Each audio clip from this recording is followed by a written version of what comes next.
शिरोळ तालुक्यातील दत्तवाडमध्ये काँग्रेसचे जिल्हा चिटणीस उदय पाटील आणि सामाजिक कार्यकर्त्या दीपाली पाटील यांच्या वतीनं दीपाली उदय पाटील फाउंडेशनच्या वतीनं विविध सामाजिक उपक्रम राबवण्यात येतात।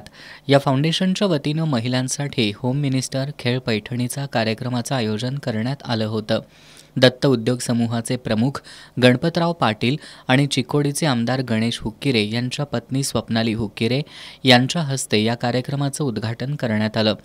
यावेळी दत्त कारखान्याच्या संचालिका अस्मिता पाटील, दीपाली बाने, सरपंच अनिता कडाके यांच्यासह मान्यवर उपस्थित होते।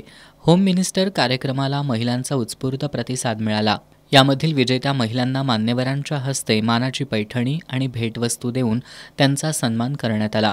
यावेळी NS पाटील, मलगोंडा पाटील, विरूपाक्ष हेरवाडे, युवराज घोरपडे, संपदा पाटील, अनिता पाटील, गायत्री पाटील, माजी सभापती मिनाज जमादार, ग्रामपंचायत सदस्य ज्योती पाटील, सीमा पाटील, प्रियांका चौगुले, सुरेखा सुतार, माजी सरपंच लक्ष्मी माने, लता माने यांच्यासह महिला उपस्थित होत्या।